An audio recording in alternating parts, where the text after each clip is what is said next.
Is polling broken for the third election in a row? The polls underestimated Trump support, and while they weren't wildly wrong, most were within the margin of error. Polling has sort of an uphill battle to fight to gain back the trust of sort of everyone. We're going to dive into the details today on the show with my guest, Brett Loyd. Let's do it.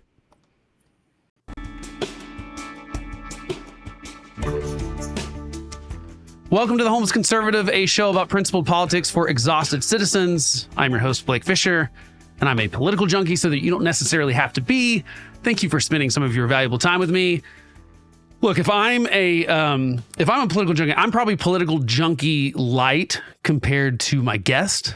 He is the president and CEO of the Bullfinch Group. Brett Loyd is a leading researcher and campaign strategist, being one of the few political operatives to accurately forecast the 2008, 2012, 2016, and 2020 presidential elections. Brett, thank you so much for coming on the show. That intro now has to stop at 2020 because I did not get 2024 correct. That's okay. I mean, you can't be expected to go on that long of a streak. That's pretty good. And to be fair, I thought 2024 was such a toss-up. I kind of refused to. I'm on one show on Fridays where we decided to make maps, and I was like, okay, I'll make a map. But I was wrong. So I bought into some of the narrative that she was kind of gaining in those last couple weeks, and but I think you're right. It was a coin toss. It was so close, and I think that's part of what we'll talk about today is how much of this is polling problems? How much of this is that the electorate gets closer and closer and closer to 50-50 all the time? And that just makes it really hard to guess when you've got any margin of error whatsoever, because you're talking about some of these things being decided by, in 2020, certainly we were talking about less than a point in several of those swing states. So pretty easy to do. So let's start first with, tell us just how practically polling works, because this is a question I get a lot. And honestly, I'm like, I don't know. I assume they're calling people, maybe they're texting people. Are they doing stuff online? Give us kind of an overview of, in general, how most of the political polling works, as at least the stuff that we see as publicly. Yeah, you bet. So different types of samples. There's folks that do live calls. Those were a little bit more accurate this year than they were in the past.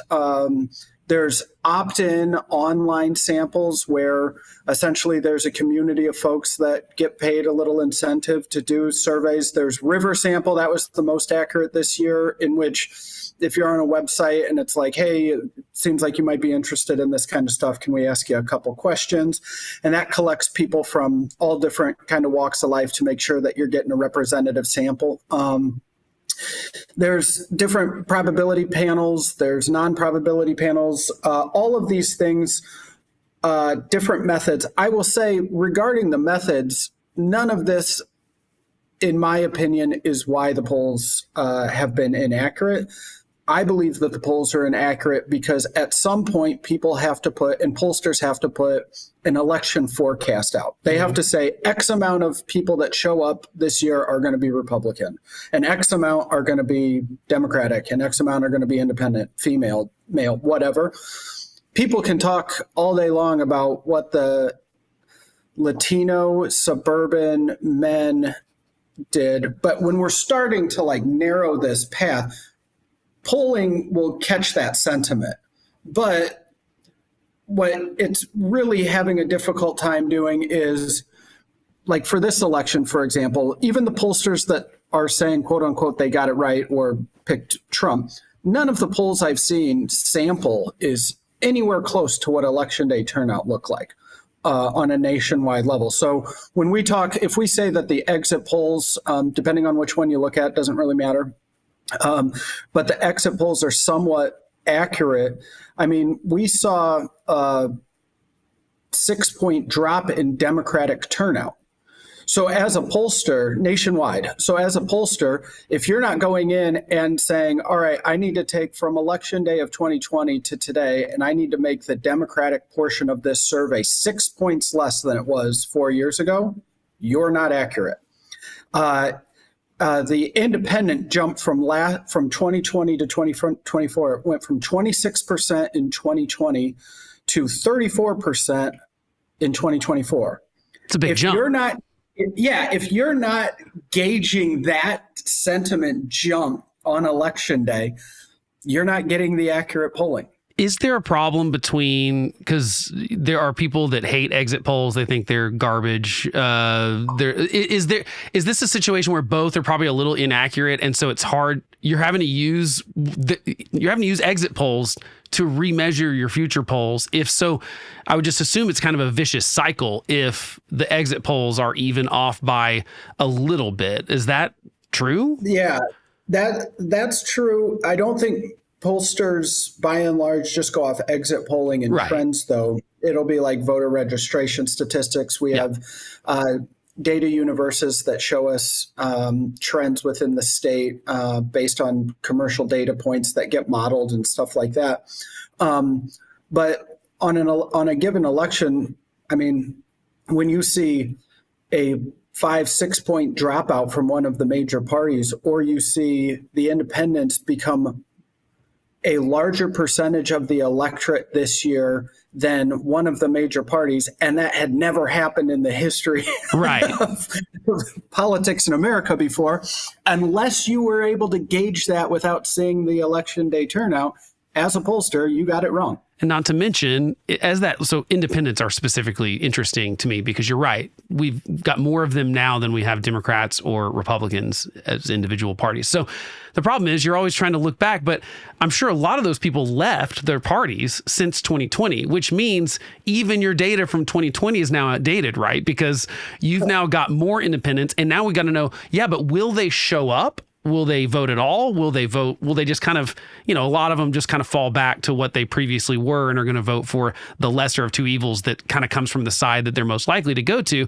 But we don't really have any data to prove that they're going to do that. We just are sort of assuming. So it seems like that would be really hard to play catch up on because the data is changing as like right after the election. A bunch of people, I mean, I know so many people that have left one of the two parties in the last 4 years because they're just kind of going, these guys are all idiots. And so I would think that makes it really hard. And plus, you've got Trump counting on specifically a bunch of people that didn't vote in 2020 or 2022 to show up and vote for him in 2024, which I'm sure makes that I think that's a pretty risky roll of the dice. I mean, I thought that going into it, obviously it did work out. Of course, we don't really know how much of that was people that didn't vote, that voted this time. How much did he actually turn out people that had never voted before versus swinging from having voted for Biden to him? Because that's a bigger swing. You get sort of a 2-point swing if you take someone that voted for Biden, then voted for you in 2024. I just wonder if there's any way. Is this more of a nature of the parties losing people and we get closer and closer to 50-50 sort of elections? So 2016 was a close election. 2020 was even closer. This one was not as close as 2020, but really like it still was very close. People are talking about this like it's a red tsunami, I heard today on a show. And I was like, that's the most ridiculous thing I've ever heard. You guys, I think he's going to win the popular vote by about a point, like about 1%. That's not a tsunami. And yes, he got all the swing states. That makes a huge difference in the Electoral College.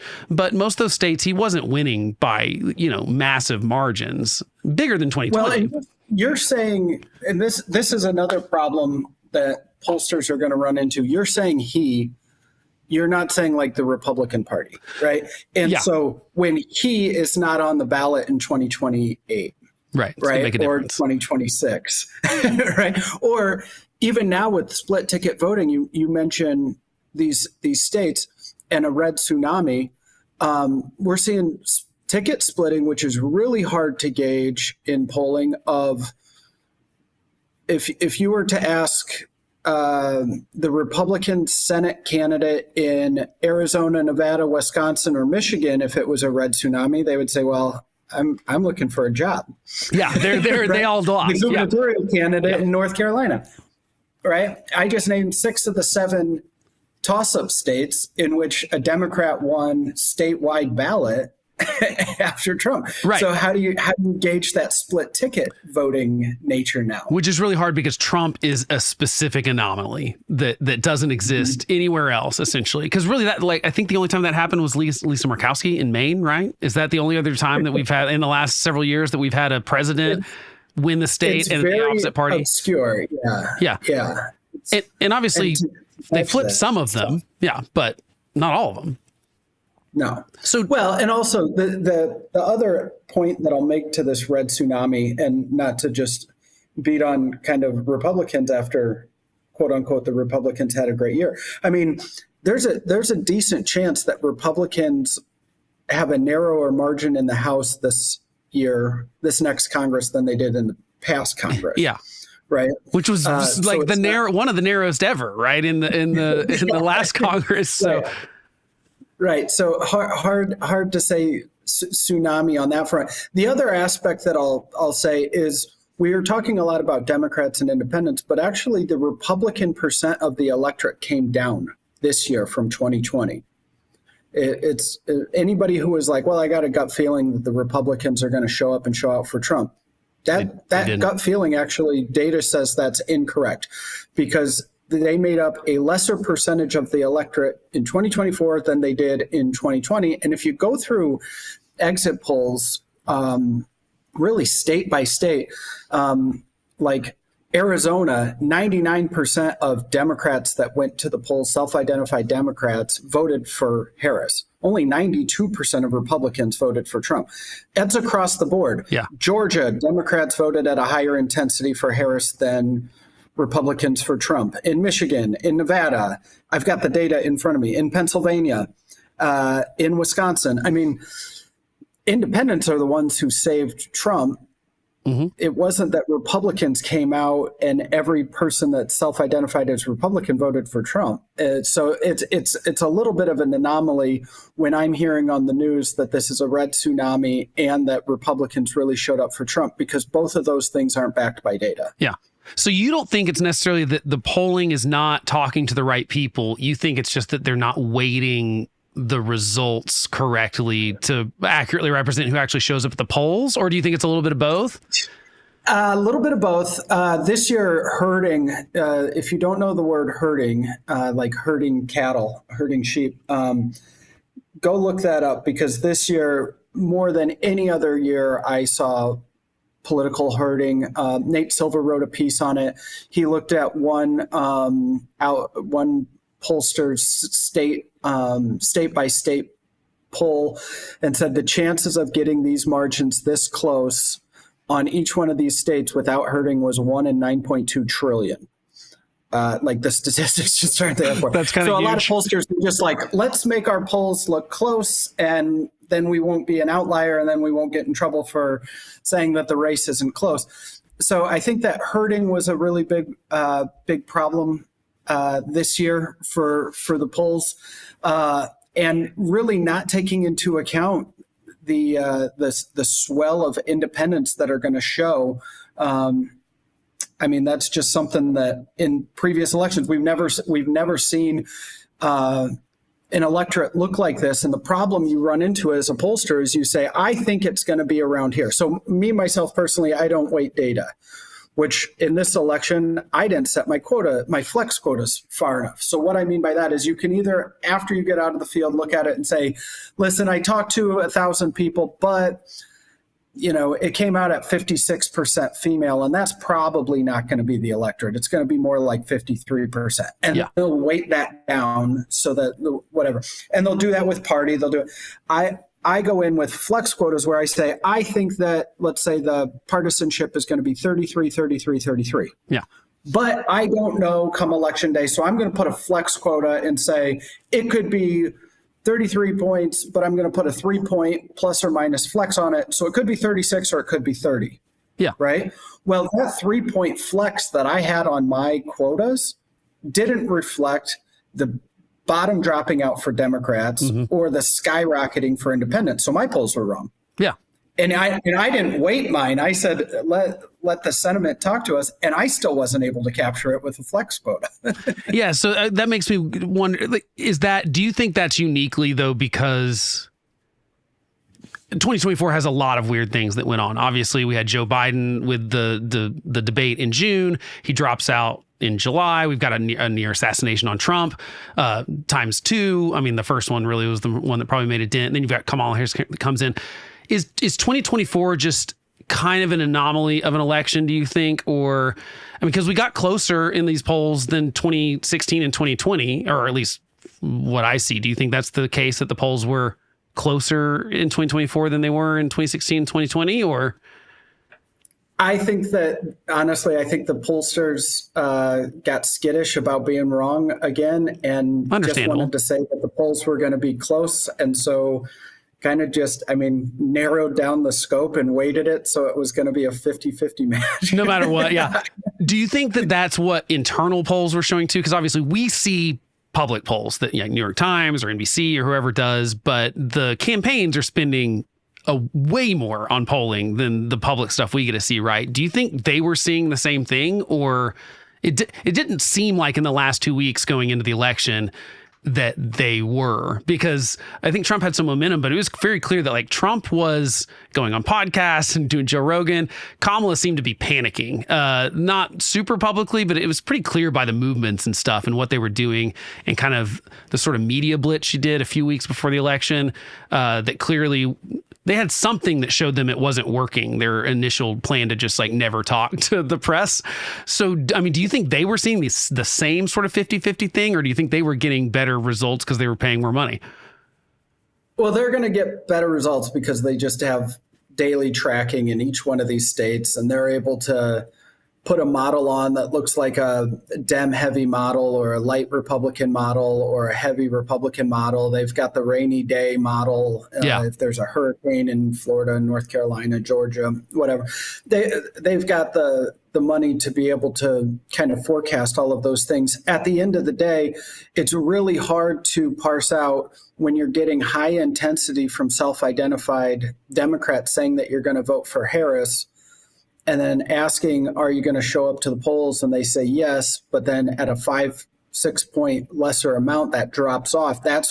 It's hard to rectify how a candidate that had such high intensity loses so much of the electorate from an election to an election. So I think that would have been really, really hard to gauge even internally. Well, that's obviously a situation. If people are saying, yeah, I'm supporting Harris, I'm going to show up and vote, and then 6% of them don't. I mean, that is people lying to pollsters, essentially. I mean, maybe not lying is the right word, but they're certainly not giving them accurate information because, I can think of one situation where I ended up having to go on a work trip and couldn't vote because I didn't have an absentee ballot and I was going to be gone on the Tuesday, and it was, it's like a midterm or something like that.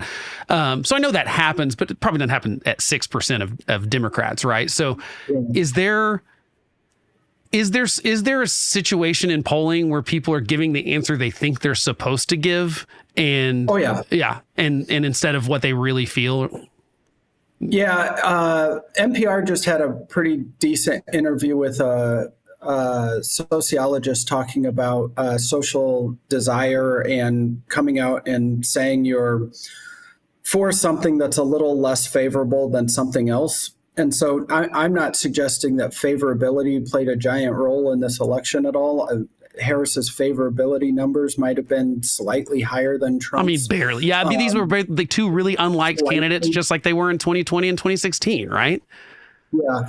I think that what rings true in that, to me at least, is I'm thinking like, I'm from Iowa, and like if I was to talk to my grandma or my folks and be like, who are you voting for? They might be like, oh, I don't know. Like, who do you like? Are you, whatever. And it's like, no, they might vote for Trump. I don't think they did. I'm just saying they might vote for Trump, but they would feel uncomfortable saying that. Right. Right. Because they don't know, like I couldn't tell you what the Biden hat looks like, or the Biden supporters were called, or the Harris hat or the Harris supporters were called, but I could tell you what the MAGA hat and MAGA supporters are called. And while you might want Trump to be president, you might not want to be associated with that group. I'm not saying everybody, this isn't broad strokes here. I'm just saying there might be a few of those people, and we're talking about polling being off by 2 or 3 points. I could see 2 or 3 out of 100 people being like, I want to vote for Trump, but I don't know if I should admit it at Thanksgiving, versus I don't want to vote for Harris, but I'm not going to mention that. Right, because I'm going to vote for Harris. I'm going to vote for Harris, but I'm not going to mention. Yeah, because I think one of these rings more true to me. We've overinflated what voting means. I mean, it really is just a job interview or a job review of how they're doing in the job. Like, that's essentially all we're doing. We're going, are we hiring you? Are we firing someone else? That's all it is. It doesn't mean that we have you just cannot break our loyalty to that person. Doesn't mean we're going to like them in even 2 years. That's why, favorability goes up and down on these people. Obviously, it's not what people, but it does seem like it's something that more people and the media and stuff expect from people. It's like a loyalty. Obviously, Donald Trump expects loyalty. Kamala Harris and Democrats right now are blaming all of this on racism and sexism instead of like looking at, maybe the things they did wrong. And so I can see why someone wouldn't want to maybe answer the question, yeah, I'm going to vote for Trump, when you're going to get called a racist or a sexist for doing so. So It does seem like that would be impossible to deal with as a poller. I guess I saw some stuff that said they were doing some different follow-up questions to sort of maybe shake people out of what they think they're supposed to answer. I mean, obviously we got closer this time, but they still underestimated Trump's support. So, because all the polls leading into where they were saying 50-50, or Kamala had just a slight edge in some of these. And then some of those were like wildly wrong. I mean, it's pretty clear that she didn't have a chance in North Carolina. It seems like it seems like that was all just kind of a media narrative and stuff. It doesn't seem like, she was going there a bunch, but it didn't seem like Georgia pretty quickly went his way too. So I just wonder, and we still had some close races, but it was earlier in the night than I thought it would be that we had an inkling that this was going very poorly for Kamala Harris. Certainly. Well, I will say for North Carolina, again, we go back to it's how tricky it is to have. Now, North Carolina might be in a little bit of an anomaly. And that might be fair. Yeah. No. Yeah. But to have the next race on your ballot go so heavy Democrat. Yes. Which, that's obviously a really weird situation. But that's why I say it was a little bit of an anomaly, like the Republican candidate in that one. But when you're looking at, the Democratic gubernatorial candidate ahead by double digits, and the polling at the top of the ticket being somewhat close, it's hard to assume that gubernatorial candidate can't have a reverse coattail impact and help Harris out by a point or two. Yeah, you would think so. Or 3. Yeah. And that did not happen. It did not happen, though. Yeah. No. So, at all. And I was writing before this election saying, hey, listen, all of these polls are close. Yeah. Like, depending on what polling aggregate you look at, it's like within a point in all 7 states or whatever. And I said, the only difference that I'm seeing, and if I have to give an edge, it's because down ballot candidates are polling well ahead of Democrats, are polling well ahead of Republicans. So I've got to say that favors Harris. None of that happened. Yeah. Well, so that's an interesting thing to bring up. So let's talk about some of those state polls specifically, because obviously we've got national polls that are measuring across the country Trump versus Harris, or sometimes Trump versus Harris versus RFK Jr. when he was in the race, and Jill Stein and all those other people and stuff too. And then you've got state ones where we've got, we go into North Carolina, we go into Georgia. We're actually asking people in Georgia because we know it's going to come down to these 7 swing states. We want to know what the electorate's doing there. It seems like even outside of Trump, take Trump away as the anomaly of people not being willing to admit it, and let's look at like Florida and Texas Senate races, which Democrats foolishly think every single election cycle they're going to turn those states blue. And I think, what was the difference? I had those written down here. Okay, so Texas. Cruz wins by 9 points, and the polling averages had him up by 3 the week before election. That's a pretty big miss. Scott, For Texas specifically, I was saying in like March of this year, I was like, how Texas isn't put as a toss-up, and this is before polling. I'm not from Texas. I never did a poll in Texas, but I was saying how the Texas Senate race doesn't get put as a toss-up initially is beyond me. Because if we were to rewind the tape to 2018, the last time this class of senators was up for election, Cruz had the third narrowest margin of victory. It's really third narrowest. Yep. Since then, the voter registration in Texas has increased by 2 million voters, most of it migratory, 70% of that migration from California. Right. So in my mind, I'm saying how this isn't a toss-up is absolutely beyond me. And I wrote about it and spoke about that race being close up until the end, saying, listen, if that was within 3 points, what has Cruz done in that state? Think of the people that have moved into that state. It's increased by 2 congressional districts, all within urban areas, and then it's a blowout. And then Cruz, by the way, specifically is an unpopular Republican in the sense that like even a lot of Republicans just are annoyed by him. Do you think, I mean, is that an overestimation specifically in Texas of how blue those California voters were that moved into the state? Because it doesn't seem, it does not seem to have affected Texas in a way that like it did not make Texas more blue in this election for sure. And I would think if there was one where it could have been, it made it more red.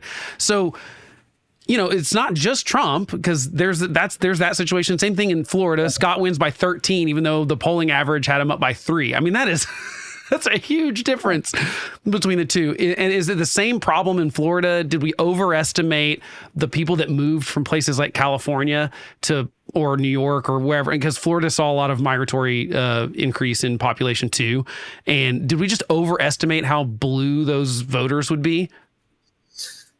I think so. I also think, you know, you've got a plus 19 on Latino men from 2020 to 2024. And I don't generally like to get into those type of demographics. I like to be a little bit bigger picture than to be talking about like the blonde haired, blue eyed, college educated, Collar County, suburban mother of at least 2 who's left handed. Right. Like, I'm not one of those pundits who needs to like be that. Well, I also think it's pretty clear that didn't work for Democrats. I think to me, the message that was loud and clear in this election was like, we would rather be talked to as Americans instead of like Latinos for Kamala Harris and white people for Kamala Harris and white men for Kamala Harris. It's like, no, quit siloing people into things that they don't want to be a part of, especially the Latino things, especially ridiculous because we just think that if you speak Spanish, you're all the same in the country, which is ridiculous because, I mean, Mexican people from California are different from Mexican people from Texas, which are different than Cuban people that are in Florida, which are different than Puerto Ricans in Pennsylvania.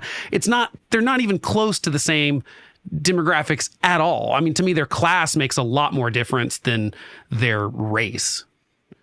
Yeah, and the other thing that I think when I speak to this, and usually I'll get a question that's like, well, they came over and now they're in America and they want to slam the doors of immigrant. I always hear these really obscure facts about the Latino Hispanic voting population. And it's like, well, how do you know that I wasn't talking to a 4th generation Latino? Yeah, because I mean, the people in Texas have been there longer than the white people if they were there before we took it as a state.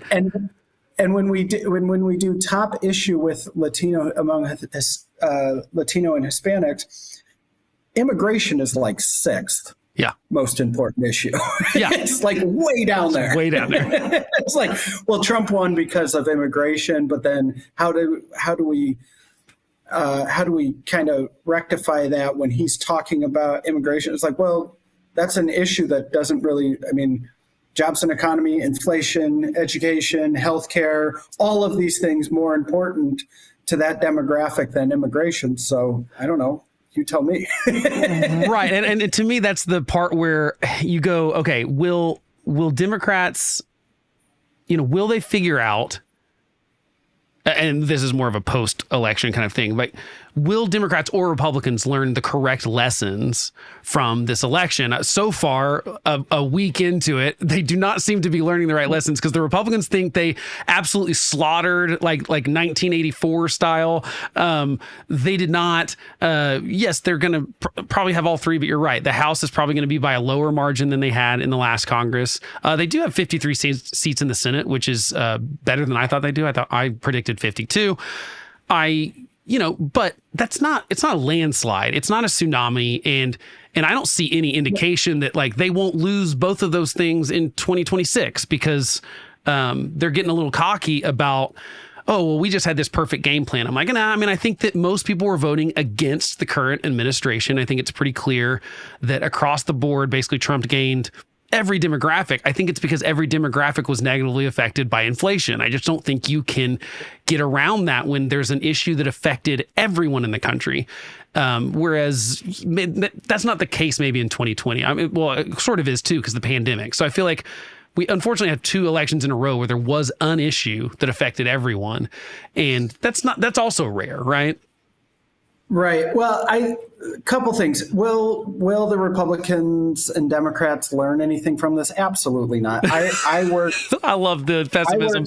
I worked in the national political committees for 10 years, and after each election, you hear and see the same things, and it's. So right now, the restructuring, quote unquote, restructuring of like the DNC, the DCCC, whatever, and it's all like, how are we going to learn? And those conversations are like, well, we need a better LGBTQ coalition outreach director or something like that. And we need to ensure that all of our messages next election are done in Spanish or like, and the Republicans, also, just as a heads up, as we had mentioned, not being a tsunami, their quote unquote restructuring is about putting people into, key new positions. And that's not going to be very advantageous to next elections when it's like, we didn't win in Nevada or Arizona or Michigan or Wisconsin, our statewide ballots. Or North Carolina, and we got narrower margins in the House, possibly. But we don't need to learn anything from this because Trump was on the ticket. Well, Trump's not going to be on the ticket in the next election. The thing that I'll say that I think that committees miss and are going to continue to miss, in my estimation, is, listen, a plurality of the vote this election were Gen Z or millennials. That's right. Yeah. So that these aren't individuals who categorize themselves into a race or a sexual orientation or a whatever, like the RNC and the DNC and the political committees want to like classify. It's like, oh, well, they are Hispanic. Well, they're Hispanic, sure, but they're also maybe gay, and they also live in a rural area, and they're into candle making, and like classify that in your little silos that you make. Yeah. And I think that the party structure gets set into these ways of saying like, well, they are this, and so we will come up with a message. I will say, from the Democratic perspective, we did focus groups in a bunch of different states, and I look at the Democrats, at least for Senate, having really learned what I'll call like the Glenn Youngkin lesson. Uh-huh. And I don't know if any Republicans really caught that. And what I mean by that is when Glenn Youngkin ran for governor in Virginia, a purplish blue state, and he won as a Republican, he never mentioned his party affiliation. Mm-hmm. He didn't single out anything. He never did any of the doomsday ads. And I always make this joke. It's like, if you remember back in like 2010, all the ads started out and it was like, can you imagine if tomorrow this garbage human being is your next governor? Like, yeah. He did not do that running for governor at all and won as a Republican. Never mentioned his political affiliation, never singled out people, never attacked his opponent, none of that. And then you went and you looked at like Jackie Rosen's ads in Nevada. They were the color purple. They talked about her faith and her family and whatever. Never mentioned the Democratic Party. In fact, it mentioned that she was the most bipartisan Senate candidate or senator based on X, Y, and Z, whatever. She never talked about being a Democrat. And then she's running against Republican candidates who are like taking pictures, high-fiving Donald Trump. Yeah. One of these campaigns took the Glenn Youngkin lesson. One of them did not. Mm-hmm. Yep. And I think moving forward, when you have ticket splitting, when you have what will be a majority next presidential election of voters that are Gen Z or millennial, that aren't going to be put into this box, that don't think on this single track way, the Republican Party has a lot to learn from the down ballot Democrats who won this election. Do you think that makes a difference? I mean, because to me, what that indicates is that the parties are very unpopular. Right. If the, they're very unpopular. So, both of them. If the parties are really unpopular, but that's a tricky thing to do. It's like, so the parties are really unpopular, but that's what we've got. And so if you end up with two candidates that are just kind of like, I don't really want to brag about my party. I mean, I think that would be good. I think it would be a good thing if we stop siloing people into little boxes based on their immutable characteristics like race and sex. It's like they literally can't do anything about those things, and yet you're going to try to pigeonhole them into, I mean, it especially drives me crazy right now with women and minorities that Democrats are just going, well, the only excuse for this is that obviously people weren't ready for a minority woman president. I'm like, or they didn't like that minority woman. Like, can you like not understand that there's a difference between, and also I think it's ridiculous to say smart women are Democrats and anyone that doesn't vote for Democrats is obviously they're brainwashed. It's like, okay, so you're calling women stupid if they don't, I don't know. It drives me crazy. I think they're driving people away the way they talk about minorities and women or any demographic that goes for the other party. They immediately dismiss them as racist, sexist, or whatever. And it seems like that's just going to add to more inaccurate polling because they're not going to answer the question the way that they're going to answer it the way they think they should answer it potentially. And to me, it's also just going to add to, they're going to have no idea what's going to happen because how do you talk to people? I think, to be perfectly honest, I think you're looking at a major realignment of the political duopoly in America. You're saying like, how does this work? I mean, anybody listening or watching, go to Gallup and look at party affiliation from 2010 to today. Just those that affiliate with the Republican and Democratic Party have sunk faster than anything you've seen, and the independent, self-identified independent has skyrocketed. And I think that you're going to start seeing is independent candidates. You're going to see a lessening of the Democrat-Republican hold. I mean, the Nebraska Senate race didn't end up ultimately being that close, but heck, we were talking about an independent candidate running for statewide office or federal office, but statewide in a very red state and having a decent chance in Osborne. I mean, that's going to be the type of thing where you get a couple independents that get into Congress, you get a couple folks that don't caucus with the Republican or Democratic Party, they're going to be the most sought after people in Washington, D.C. If you're a senator right now, and yes, there's some independent senators, but they caucus with the parties. You get a senator that gets in. If Osborne got in and said, I'm not going to caucus with either party, he instantly becomes the most influential person in D.C. Yep. And all of a sudden, everybody wants that power. Yeah. You see a rise of, No Labels, I think, kind of shot the moon, and they were trying to win a presidency without running down ballot races, but you're seeing independent candidates uptick on the ballots pretty much everywhere. You're seeing voter registration of independents increasing while partisan registration decreases. I think if we were to have this conversation in 10 years from now, we'd be laughing to think that the only parties in America are Republican and Democrat.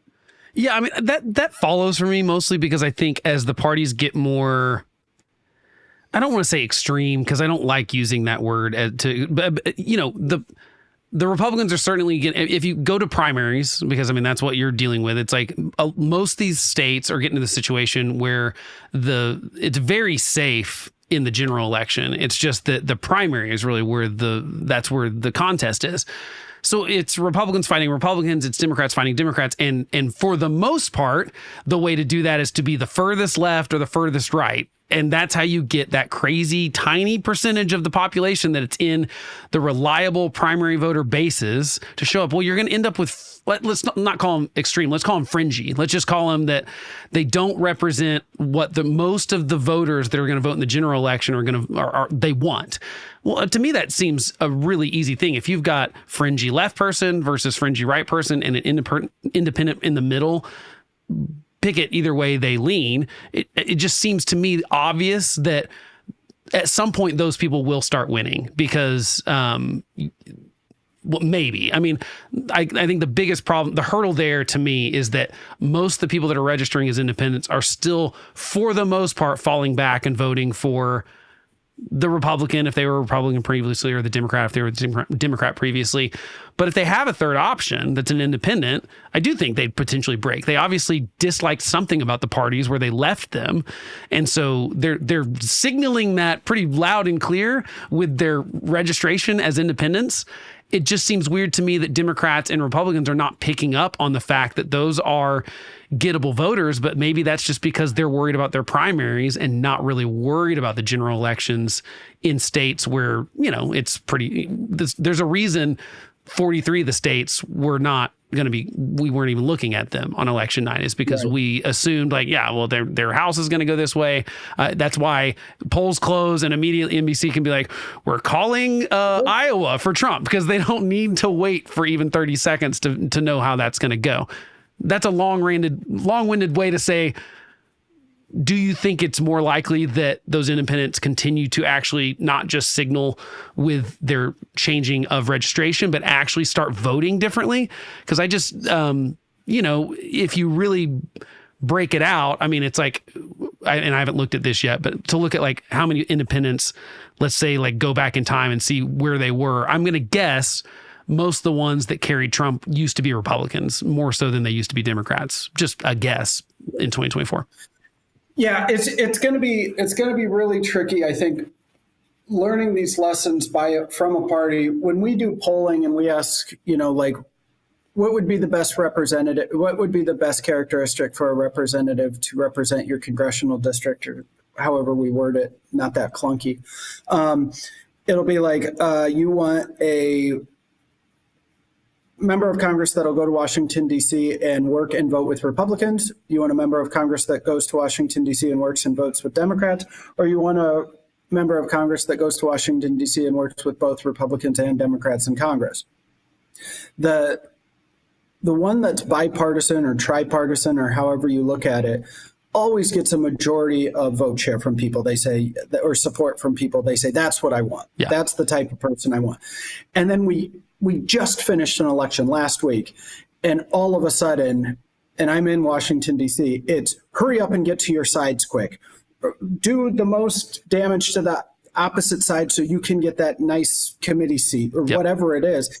And it instantly gets siloed into red and blue the second you get here. All of the I'm a bipartisan candidate and I'm willing to work across the aisle, that is gone the second you're here. And I think that one person pops that balloon. And I think that with media now, and with the ability that now you have members of Congress like talking directly to YouTube and being frank about like what their day job is and fundraising and stuff like that, I think people are starting to see behind the curtain. And that's problematic for the Republican and Democratic institutions in America. That makes sense. That follows, except my only kind of pushback is I think people claim they want that, but then they oust people like Joe Manchin and Sinema, and these senators that kind of are that person, and then or Mike Gallagher in the House, or like these people that do the job, and then we go sayonara in the prime. We kick them out in the primary. So the primary process is tricky. If you were to take a peek at some of the ballot measures that were out there this year, though, a lot were to bust up the primary duopoly. There's a 20, 30 ballot measures that were on ballots around the nation, and they get shot down by Republicans and Democrats, so it becomes problematic. Yeah, because they don't want the change. No, it's terrible for them. But you look at stuff where like ranked choice voting, majority voting, stuff like that, it's picking up steam. It's well, but it lost in most of this stuff. I mean, DC it won. It lost. No, absolutely. But is this something that we were talking about in 2008? No. Not at all. No. And now we're at least talking about it. So it's not there yet. I'm not suggesting it is, but it's something that I think is this growing swell when you're starting to see partisanship, when you're seeing on election day, independents outpacing Democrats or one of the parties. That's problematic for the parties when we've never seen that before. When we're seeing that these ballot measures keep popping up on like ranked choice voting or breaking up the primary system, that's problematic for the parties. Yeah. There's a lot of headwinds, I would say, that are hitting the parties. And I think that's where everything has to change. Is like, to me, it has to change at the primary, because you can't change that. That's where those people get kicked out. So yeah, the majority of the voters can be really happy with someone that compromises and stuff like that. But it doesn't matter if in some situations, I think, the last time we had like an open primary, I'm not counting this one even, because Donald Trump's not really, he's sort of a weird incumbent or whatever. But, it was like 25% of the electorate picked Donald Trump and Hillary Clinton combined together. So a quarter of the country picks those two people that the rest of the country then has to select from.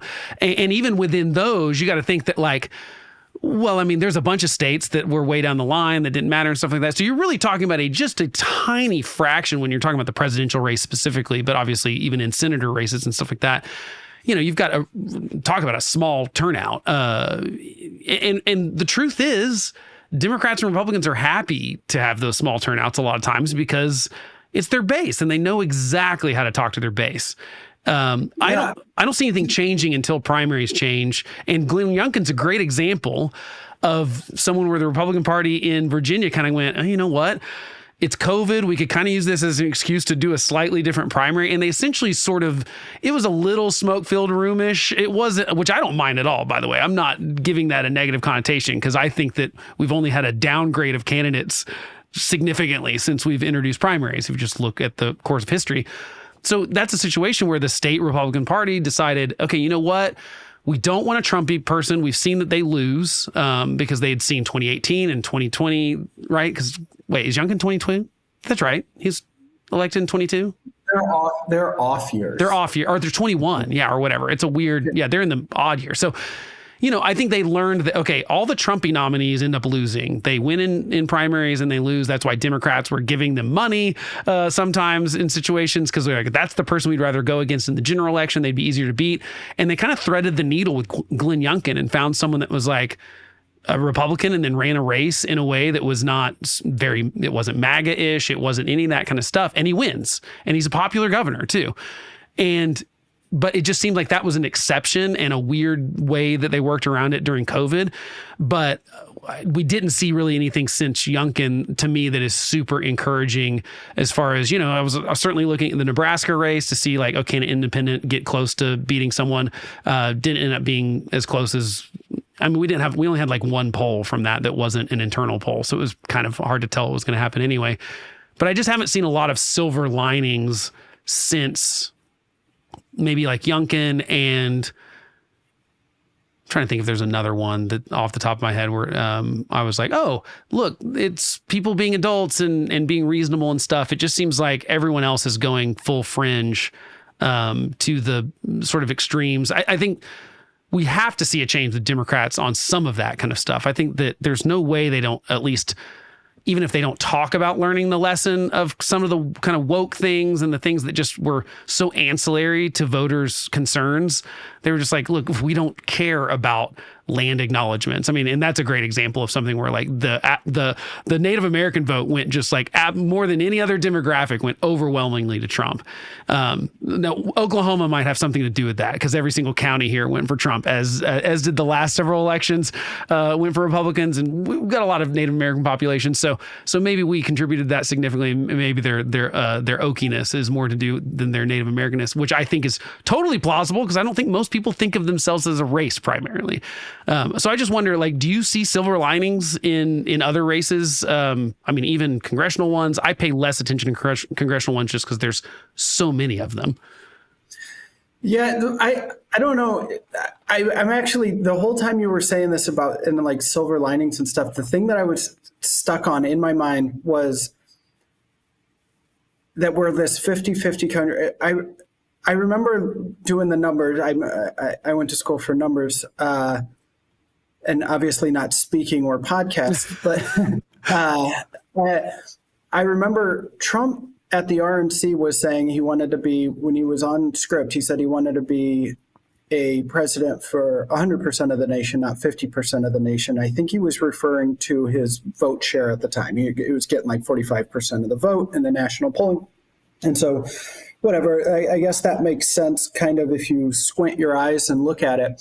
But I remember at the time thinking, well, he's getting 45% and like a third of that vote isn't supporting Donald Trump. It's voting against Harris. Right. So not only is not 50%, quote unquote, supporting you, it's not the 45%, and it's not even 45%. It's more like 30%. Yeah. Right. Yeah. And the same thing happened with Harris, right? Harris's vote wasn't all in support of Harris. It was a lot of people voting against Donald Trump. I would argue that most of hers was not in support of Harris. I mean, I would say, I can't find anyone. I do not know a human being. Now, I realize I'm in Oklahoma, but I mean, I do have liberal friends. I do not know a person that was enthusiastic about Kamala Harris. I mean, it was like, well, that's the best we have to deal with trying to get rid of Donald Trump. But yeah, with the negative polarization, everyone's voting against someone else.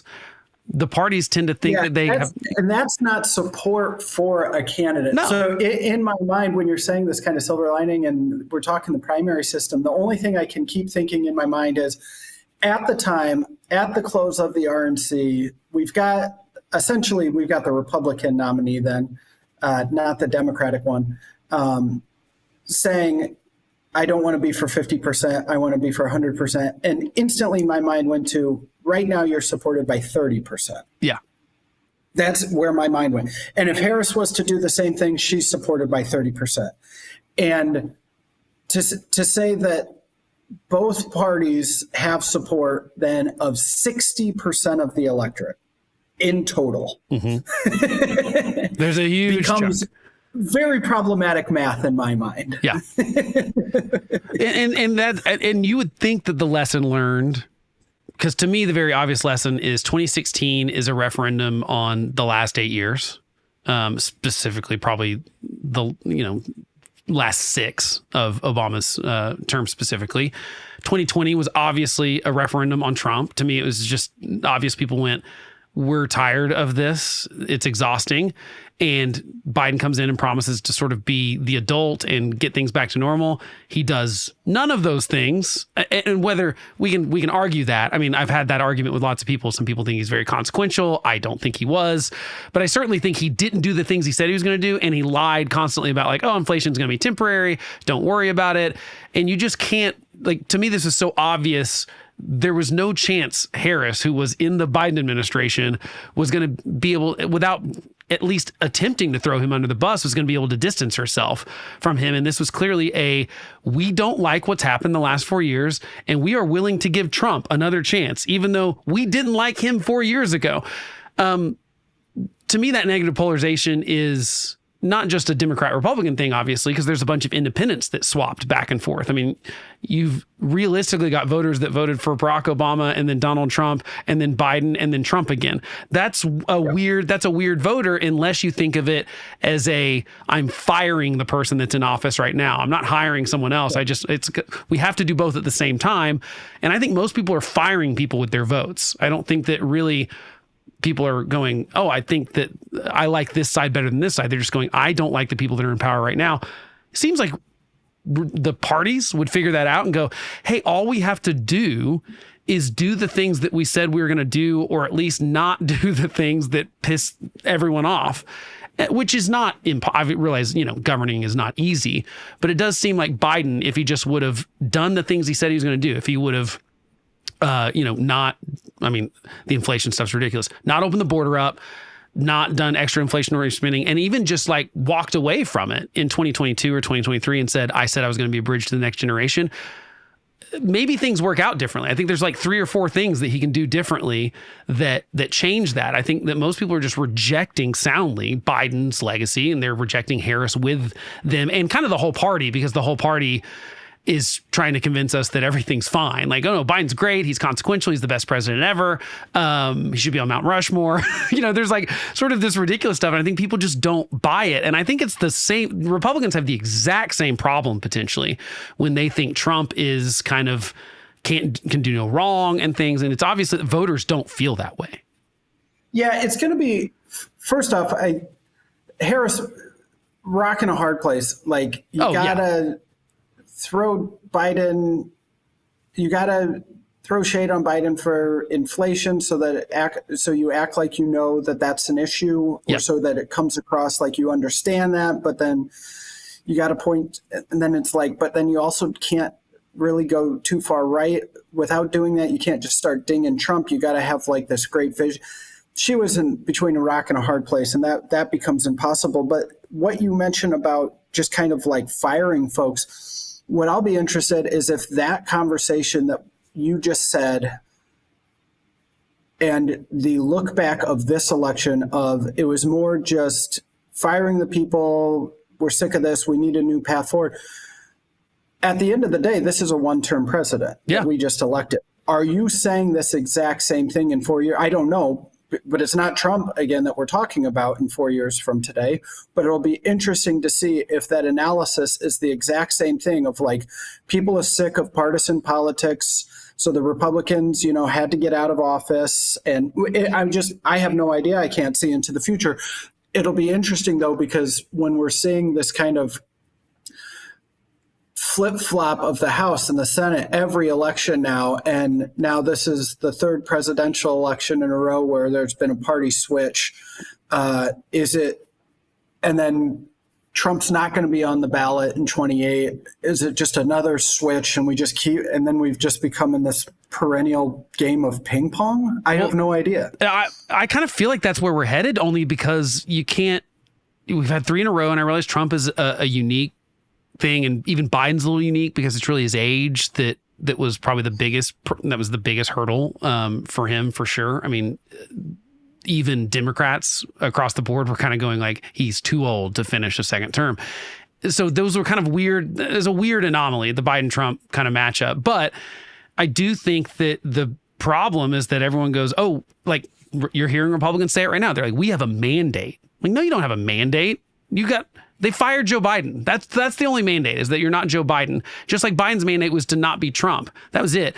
But Biden thought he was FDR, and Trump, I think, has the potential, to make the same mistakes and kind of go all in on a bunch of stuff that's good for him or the party, but Americans don't like. And to me, it's not even happening every 4 years. It's happening every 2 years, because they're losing the House and the Senate a lot of times 2 years into it, which is common for presidents. Even if Trump goes all in and has the best approval rating ever and has all of these things, and then the next election you're running, and I don't know, I don't have a crystal ball, but you're running J.D. Vance against Josh Shapiro and Whitmer, or something like that, and you take Michigan and Pennsylvania off the table for Democrats. It's like, well, this just became a completely different story about a mandate and whether or not Trump was great, and is that something that can be passed to another Republican candidate, another mega candidate. Yeah.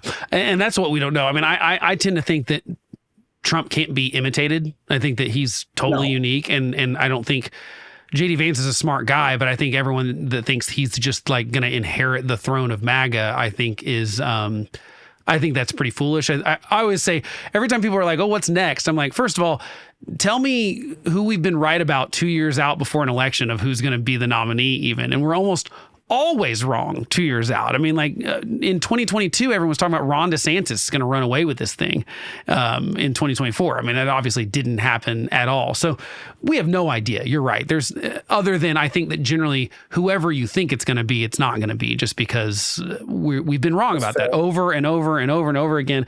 But it does seem like it's going to get harder, not easier, to poll people in this kind of stuff, because if it's negative polarization. So one question I have is, do you think there is something better about going to like smaller, and just shoot this down if this is the dumbest idea ever. Is there something about potentially going to smaller sample size, but with better, more clarifying, maybe not even just like questions? Cause I know I got a lot of calls during the primary and none during the general, which is kind of weird to me. Is that like, I don't know why obviously maybe just because I'm a reliable Republican primary voter, but, what was interesting is so many of the questions are worded in a way where I'm like, none of these answers really are the answer that I'd want to give, because you're really not capturing my loathing of this person or something.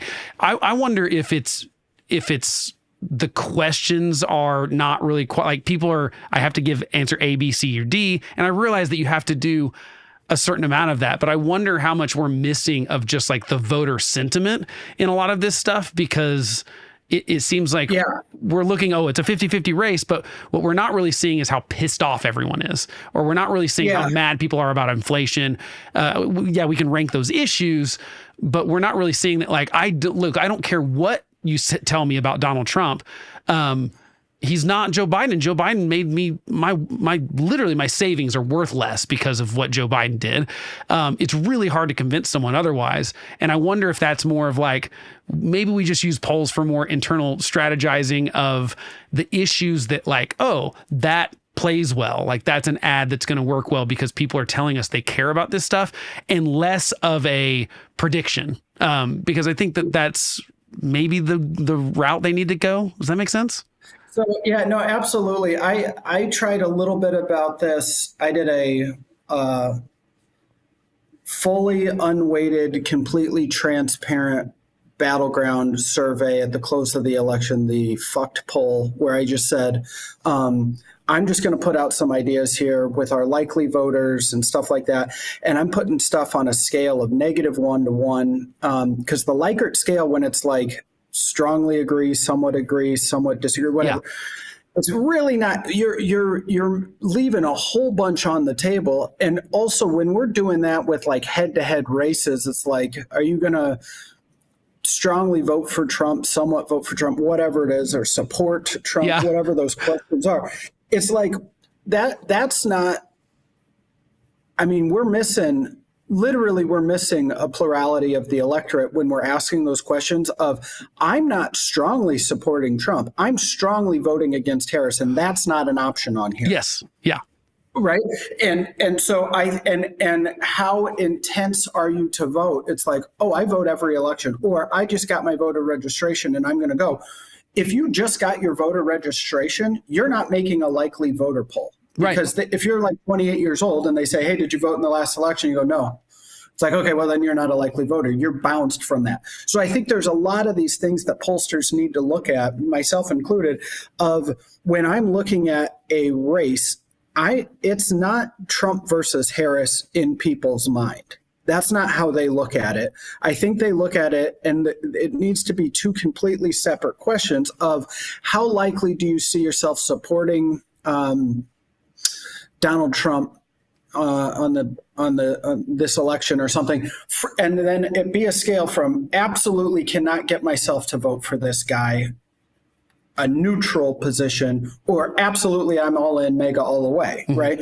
And that has nothing to do with Harris. That has to do with one of the candidates, and people can compartmentalize this of saying like, that's what I think about Trump.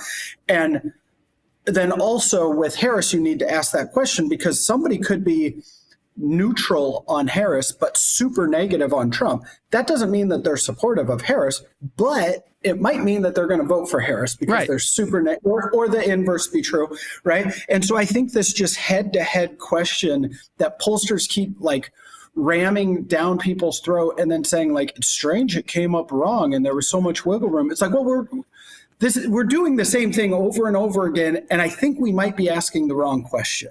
Yeah. We're not asking a question about how people think. When they get a ballot, they're not going Trump or Harris. Yeah. That's not what they're doing. They're saying, right? They're thinking in their mind. They're able to say like, well, the economy, was the economy good when Trump was there? And I really like that. And Harris, like, what has she done? She was a senator, but I'm not from California, and I don't know what a vice president does. And I'm not too sure, right? That's how they're thinking. But we try to like put this clustered group ballot in place, and it really doesn't capture how people think. So I think really what pollsters need to do isn't modify their field strategy, isn't modify their modeling, which needs to happen, but really look at the questions that we're asking, because I think we're asking some pretty dumb questions that don't capture the sentiment of the electorate. Yeah, and like I said, that's just anecdotal because those are the poll questions. But I mean, every one of them I'd be like, these answers are bad. These are bad multiple choice answers. Like you're not like none of them apply to me because, I was like very. I don't like Trump. I think he's not conservative. I think that's the reason this thing's called the homeless conservative. I don't like him. I mean, I'll call balls and strikes with him too. I'll say the things I like about him, the things I don't like about him. That's what I think we do with every politician is what we should do. But we've kind of turned it into a team sport or a religion at this point, which just drives me crazy. But yeah, it does seem like every time I got a call, there was at least one question where I'd be like, well, I feel like if I give you an answer that is in your list, your poll's not going to be very accurate because it's not accurately grabbing how I feel. And if you do that at scale, and of course I'm arguing with this person that's like getting paid $7.50 an hour to call me, but that probably doesn't help. But yeah, it just seems like rethinking a lot of it. And like I said, these polls were not monumentally off. It was a very close race. No. And as the electorate gets closer to 50-50, it gets harder and harder because there's going to be a margin error in any survey of any kind whatsoever. And including like exit polls, we don't know. There's a margin of error there. We don't know how accurate they are either. And I think that's what I want less of is like less sort of prognosticating based on polls and less trying to predict things based on it, and like instead try to learn about the electorate. That seems like the smarter way to do it is to figure out like what do people care about, what do they want to talk about, and even that sometimes is a little skewed because they're like, well, rank these things in order of what you care about. To me, it's kind of crazy that the NBC exit poll on election night said that 4% of people cared about foreign policy. And I'm like, well, get ready because one of these two people is going to be dealing with some serious foreign policy stuff over the next 4 years. The fact that 96% of the electorate doesn't care about foreign policy is a little bit concerning to me when we're knocking on the door of a lot of different conflicts, but that's a story for a different time, I guess. What is your like? No, go ahead. To that point, just one comment. If you were able to give me an accurate partisan breakdown of the electorate prior to election day, I don't think I would have needed to know any information about who people were voting for. By that, I mean, if you were able to tell me, and as the exit polls came out, that the electorate was going to be 35R,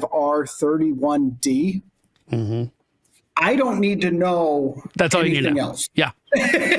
You know right? that I don't need to hear the ballot questions and stuff like that. Yeah. I would be a lot more comfortable saying Trump's going to win. That's great. But then we get muddled in the stuff that's the questions that people focus on and not what the pollsters need to be doing and focusing on what that election or electorate is going to look like. And so I think that, yeah, you're exactly right. And I need to take my notes as a pollster as well as to say, I need to have a better indication of what election results look like by, say, partisanship, rather than super fine questions daily that are stagnant of the electorate, but asking Trump-Harris again and again and again and again, because none of that matters if my model of the electorate is wrong. And so I think there needs to be a lot better understanding from the pollsters of what the electorate's going to be. Well, it's pretty clear that even both campaigns seem to go into the like, at a certain point in the campaign, they both just went all in on it's about turning out our bases. It's about and obviously Democrats did not turn out Democrats. I mean, if you've got more Republicans and independents showing up than Democrats, yeah, you're right. You could be like, well, that's all I need to know. That's obviously, it didn't work out. And going into it, that was not the narrative that most people thought. Most people thought Trump's ground game was potentially worse than Harris's just because that was a well-oiled machine and he was outsourcing it to some PACs that didn't exactly have a track record and stuff. And so that to me was my biggest question mark, was like, I thought her ground game would be better and they'd do better at getting out the vote. Obviously it didn't happen. So I wonder also do you think there's any, I know some states release, which I actually don't like this. I don't like that some states are releasing with like early mail-in stuff, some of the demographic stuff based on like how many Republicans have voted, how many Democrats have voted. I don't like that stuff when it comes to the election itself because it turns it into, I think it's kind of gaming the whole thing. It's like, oh, more Republicans have voted. We got to get out there. I don't know. I don't like any sort of official stuff. But I do wonder, the parties obviously have control of this stuff and could do so. Is there any benefit to states potentially releasing more demographic information about who voted about who they voted for? I mean, could we get better breakdowns of Republicans, independents, Democrats, men, women, age, stuff like that from actual voting databases instead of that would potentially help skew these polls a little bit? Because to me, that's the most accurate information. It's not exit polls and things like that. Now, we might not know people's race, but there's really nothing that says we couldn't ask that too. If the parties wanted to know that information going in, or, coming out of an election and going into the next one, do you think that helps? Do you think it's a bad idea? I'm just curious. I think it would probably hurt, honestly. Reason being is because we don't know ultimately how those people ticked a box. So, and again, this goes into the demographics, but we would only have to base it on, I feel like we're in Spaceballs right now. Yeah. We'd only have right now of what to base it on and not that future threshold. And so if a state were to release, let's say this year, Latino men ballots and that they're on the uptick, we would base their election results at the 36% threshold of 2020 in which they voted for Trump, not the 55% threshold that they voted for Trump this year. Yes. Right. Yeah. And so you'd still, I'm not saying it would fix everything. I'm just wondering, I'm all for half-baked ideas. I'm all for what is a totally different way of looking at this that would potentially be, and like I said, I don't want people's votes getting released. I don't want I want the secret ballot and all that kind of thing. But I just do wonder if states could provide better information about demographics and stuff. Like I said, I think the race thing is over baked into stuff anyway, because I think that what we're seeing is that Latinos are just normal Americans now. If they've been here for generations, they're no different than white people, black people, anyone. They think of themselves as Americans, and they care about inflation and all these normal things. And I think that that's a good thing for America. I would love to get past the identity politics stuff, because I think it's pretty poisonous. I don't think it's good. I think it's been bad for Democrats. I hope they learn that lesson. Don't think they will necessarily right away. I think that that's so ingrained into their identity. I don't see how they're going to, which is interesting. Identity politics is so ingrained in Democrats' identity that I don't know that they can just ditch that wholesale and get away with it. But I just wonder if I would think this election could put a nail in that, but just it seems like we're still breaking that every poll down by look at how they're doing with Latinos and all this kind of stuff. And I just wonder if we're looking at the complete wrong information sometimes. Yeah, I agree. I think we're looking at the complete wrong information. I think that we're writing off what is now the second largest in terms of the electorate. This isn't in terms of self-identification anymore. This is in terms of the electorate. We're writing off the second largest group of individuals as independents as being this non-voting cohort that picks a middle because they're not. I always use kind of the analogy for independents and how we as political pollsters look at them. And it's like if you went to an ice cream shop and they go, what flavor would you like, vanilla, strawberry, or chocolate? And you go strawberry, and they go, okay, but imagine you have to choose between vanilla and chocolate. Yes. Right? It's like, well, what the hell? Why do you offer me that middle? But this election and this electorate, the folks that picked strawberry there didn't get kicked off the middle. They split ticket voted in 6 of the 7 toss-up states, and they are a larger cohort than the Democrats. So this is a first time for that. Yep. And so I think as political pollsters, there's a lot of stuff we have to do. And I think one of them is to figure out what the hell the independent group is thinking and how they're going to vote in the future. Because if they're making up a third of the election and we don't know anything about them, which we've always get stuck. if you were to look at the time spent on this podcast that we talk about Republicans and Democrats, it's more than independents, though independents are a larger group than Democrats. Yeah. So we should be talking about that, right? Well, but we know nothing about them. I have nothing to give you about independents because I've only been studying them for like a year. And I assume that part of that is the problem is that we've got, so if as more people leave the parties and go to be independents, I would argue that if someone leaves the Democratic Party or the Republican Party, becomes an independent, and then reliably votes afterwards, they are probably more politically engaged than any group inside of the parties that isn't those fringes, like the like very far left or the very far right, that are basically just going to be, they're never going to vote for it. Like if you're on the Republican, you're never going to vote for a Democrat. You're yellow dog Democrat. You're never going to vote for a Republican. Whereas these independents are actually the ones that are paying attention, going like, we're sick of you. Okay, we gave this guy a chance. Now we're sick of that guy. And it seems like they are more malleable in a good way because they're actually paying attention and they're not playing it like a team sport. But it just makes them so much harder to put them into a hole, right? It makes it really hard to put them into a silo. Yeah, I recently started doing research within the last year for the Independent Center. It's kind of a think tank, 501c3, looking at the independents in America, independent voter. And what we found is we ran a bunch of surveys, and we found that cohesion on pretty much any metric, think policy, that cohesion among independents was the strongest, more so than Republicans and Democrats. And what I mean by that is if I were to ask, say, a Republican about climate change, does climate change exist?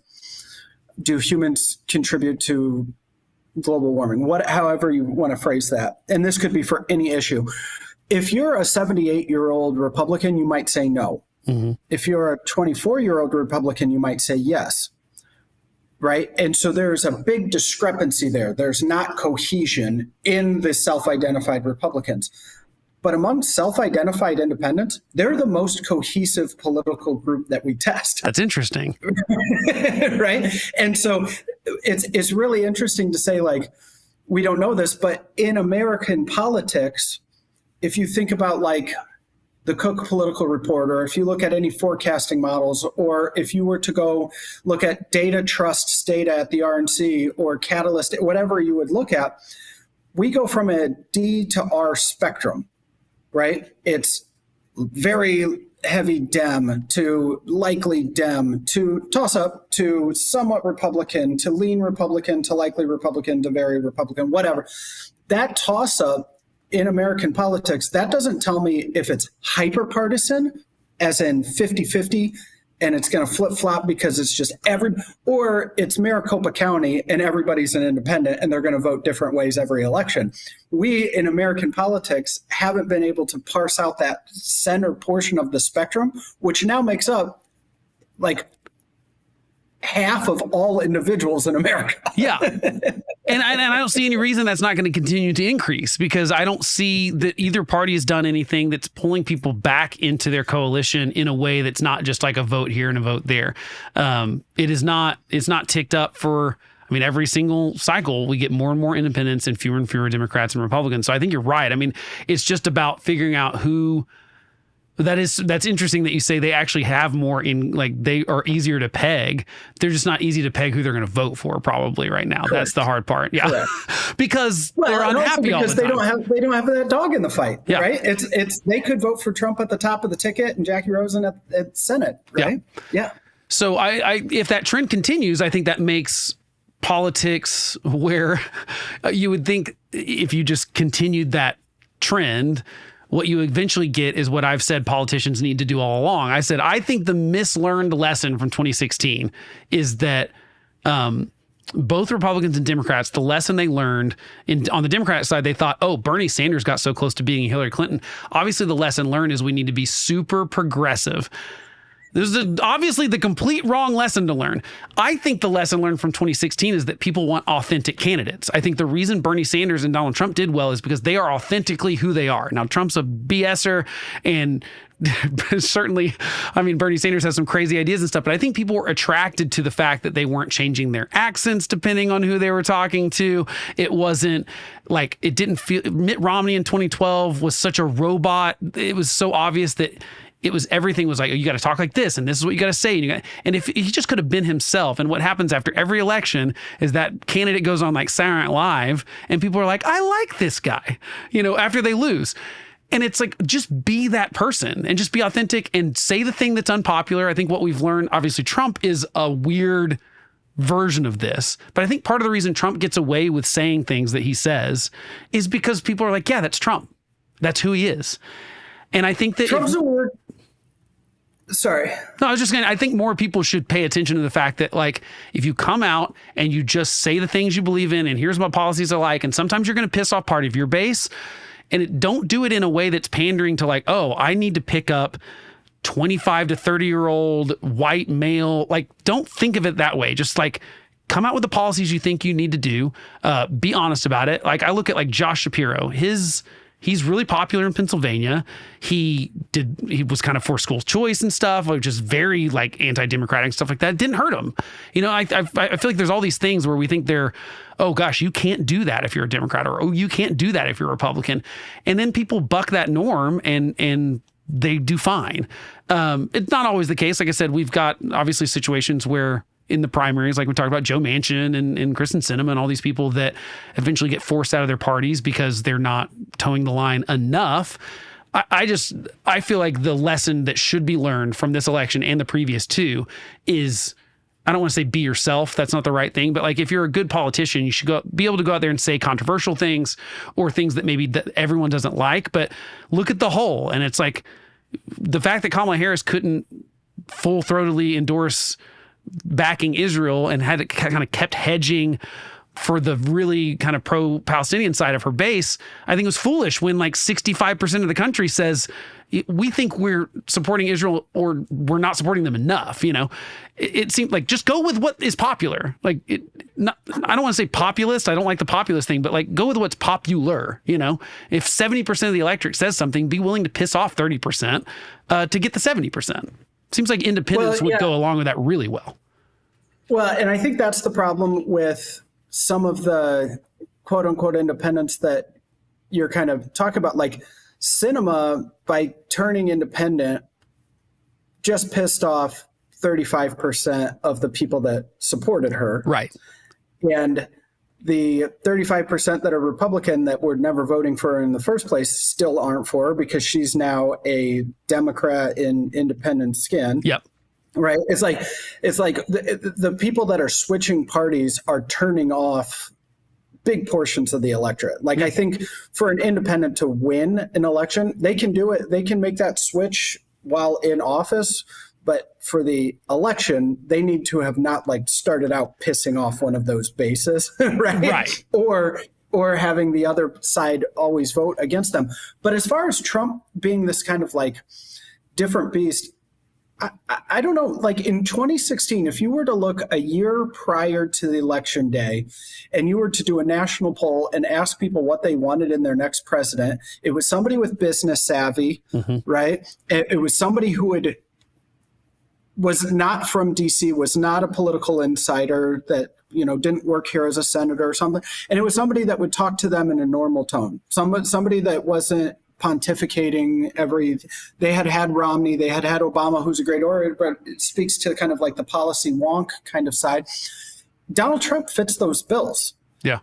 He fit those bills in 2016 and he fits those bills in 2024. I mean, if that's what you're looking for, somebody that is perceived as business savvy and not being a Washington insider, and Harris, I don't know if she's fitting those bills. And those are, again, things when we're talking about inflation as the number one issue that the candidate needs to be able to speak to, and Trump can speak to those things. Yeah. Yeah.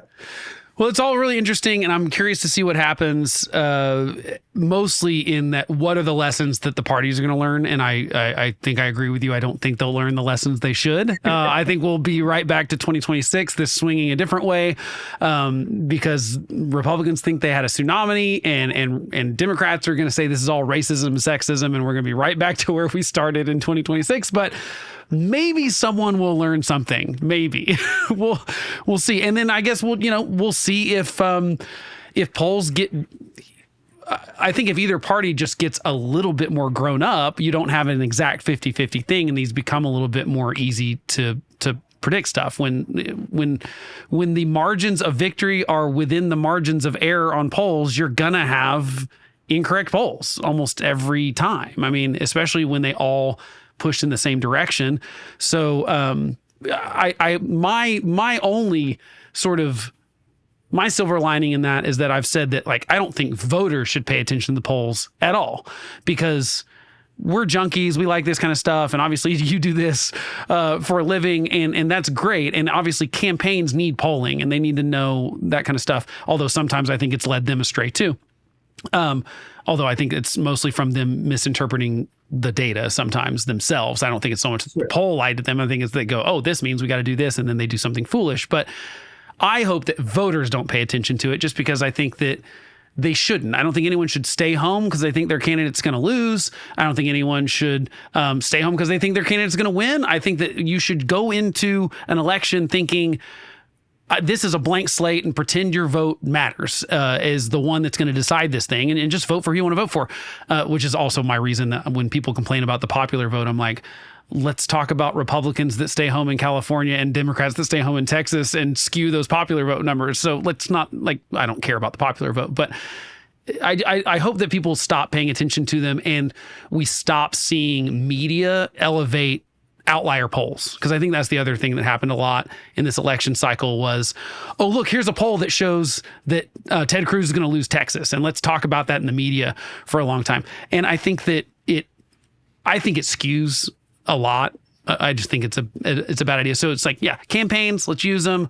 That's fine. Junkies that love to talk about it, that's great. But I think voters in general should just never pay attention to them and just, like, pay attention, vote for the people that you want to vote for. Is that a fair assessment of how voters should look at polls? Yeah, I signed off my kind of election night prediction with, like, whether you're voting red or blue, just remember we're all red, white, and blue. And I think that polls go into the press narrative that does a pretty good job of pulling us apart and making us forget that we're Team America and not Team Republican or Democrat. Right. So I'm part of that industry. So, and I fully am aware of that. I think that we have gotten to such this toxic, like, whoever's elected next, unless they're on my side, is going to ruin the country. And I think we need to get back to, they were voted for in our democratic process, and let's give them a chance. Yeah, I think that's a great. I hope the success for whoever gets elected, because I live here. I want things to go well for the country. I can be realistic about that and call balls and strikes, like I said. But I do think it's foolish when people want them to fail. I'm like, well, you know, or the not my president thing. I'm like, well, but they are. So their decisions actually affect you. So you should be hoping that they make good ones. So, well, I appreciate you coming on. Shoot me any links that you want to, like for that Nate Silver article you mentioned or things like that. We'll put those in the show notes. Yeah. And I really appreciate you coming on. I look forward to talking more to you in the future. Awesome, boss. Thanks for having me. Thanks a lot. My thanks again to Brett Loyd for coming on the show and talking about nerdy stuff like polling. I love this stuff, and I apologize if there was too much math in this episode. I know that we're talking about points here and points there and stuff. I just think it's interesting because I think that the narrative about polling being wrong is not untrue. It has been wrong in a direction.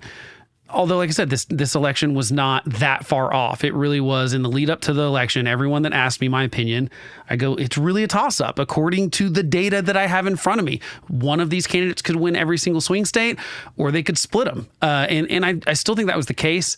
As Brett mentioned, now knowing what we know post-election is that Democrats did not show up in the numbers that Republicans and independents did. And those obviously swung for Trump. And so if he could look at, as mentioned, the electorate data from the night of the election, he would have known who was going to win. But we don't know that information going into an election. So I think the point in all this is we should spend less time trying to prognosticate and figure out, let's predict it and let's try to be right about what's going to happen, and use it more of as a tool to see like, where is the general public? Where have they moved in the last 4 years? So we're not going to obviously pay attention to polling a lot for the next little while. Obviously, there'll be some issue polling. We'll look at favorability of things like how Donald Trump is doing as he ramps up building his cabinet. But we're not going to be looking at polls like we are until the midterms in 2026. So just an interesting thing I thought you would like to know more about polls. That does it for this episode. Thank you for joining me on The Homeless Conservative. If you have enjoyed this episode, please share it with someone or follow me on Instagram or YouTube and share some of the short content that I do on there. They're a minute long instead of an hour long. That's a little easier to digest if you're sending it to a friend. It really helps me out a lot when you do that because, frankly, the algorithms on this stuff, not super helpful to me. A lot of times, they know you want cute cat videos on Instagram. They don't necessarily think that people want to hear about politics, especially on Instagram, because frankly, there's now a thing you have to opt in to see political stuff, and you'll probably see less political stuff. So it helps me when if I have something that you like, that makes sense to you, share it with a friend, or if a conversation comes up politically, share it with a friend. That is really the best way to help me grow this show so that I can continue to give you hopefully reasonable political content for sort of exhausted people that are tired of the constant fighting between Republicans and Democrats. Obviously, I'm a conservative.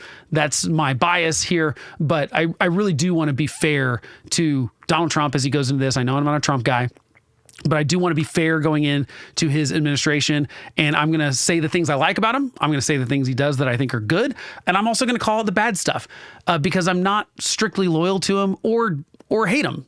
These are silly things that we do in this country where we decide Donald Trump is not my president, as I mentioned. He is your president. You should hope that things go well for your country over the next 4 years. But I'm also going to hold him accountable because these people work for us. So help me do that. Really appreciate it. That's it for me. I will catch you next time.